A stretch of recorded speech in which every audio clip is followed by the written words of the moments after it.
Shalom, perkenalkan nama saya Virgi Gloria Papilaya, kelas A4 semester 2 dengan NIM 2314201173. Ingin menyampaikan tugas ujian akhir semester dari mata kuliah Promosi Kesehatan Keperawatan. Kanker paru-paru atau lung cancer adalah jenis kanker yang tumbuh pada organ paru-paru, yaitu di mana terdapat sel-sel kanker yang berkembang secara tidak terkendali di dalamnya. Kanker ini biasanya berkembang secara perlahan dan mungkin tidak menunjukkan gejala pada tahap awal. Kanker paru-paru adalah jenis kanker yang dapat dibedakan jenisnya berdasarkan awal perkembangannya, di antaranya yaitu kanker paru primer dan kanker paru sekunder. Kanker paru primer adalah kanker yang tumbuh dan dimulai dalam organ paru-paru, sedangkan kanker paru sekunder adalah kanker yang tumbuh dalam paru-paru akibat penyebaran dari area tubuh lain. Yang berikut ada etiologi. Etiologi kanker paru belum diketahui secara pasti, tetapi faktor lingkungan, genetik, serta agen infeksi diduga berkaitan dengan perkembangan penyakit ini. Beberapa studi melaporkan adanya asosiasi kausal kebiasaan merokok dengan insiden kanker paru. Rokok berperan sebagai inisiator, promotor, serta progresor terjadinya kanker paru.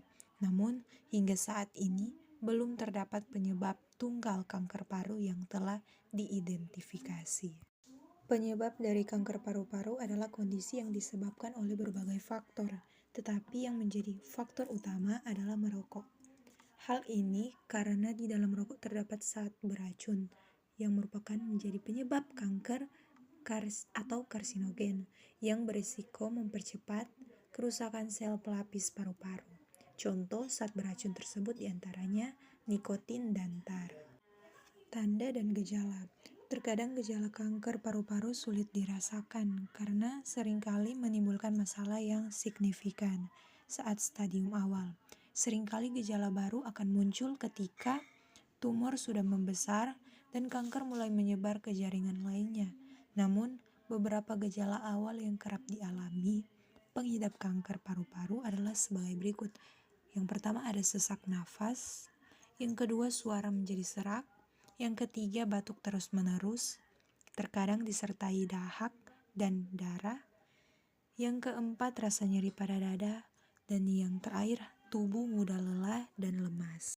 Kanker paru-paru yang telah menyebar hingga ke bagian tubuh lain seperti otak, tulang, hati, dan kelenjar getah bening dapat menimbulkan komplikasi seperti efusi pleura, yaitu penumpukan cairan di selaput paru-paru, gangguan saraf, deep vein thrombosis, penyakit jantung, emboli paru, bahkan patah tulang belakang.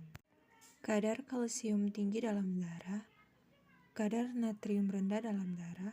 Kanker paru-paru juga dapat menyebabkan sindrom superior vena cava. Komplikasi ini terjadi jika tumor muncul di bagian atas paru-paru dan menekan vena besar yang bertugas mengembalikan darah dari tubuh bagian atas ke jantung. Tekanan pada vena besar ini menyebabkan aliran darah terhambat dan memicu munculnya gejala seperti pembengkakan di wajah, lengan, dan tubuh bagian atas, sakit kepala, serta sesak nafas. Patofisiologi kanker paru-paru banyak dikaitkan dengan paparan zat karsinogenik termasuk tembakau dalam rokok. Kanker paru-paru berkembang akibat gangguan proliferasi sel dan transformasi sel normal menjadi sel dengan sifat malignansi.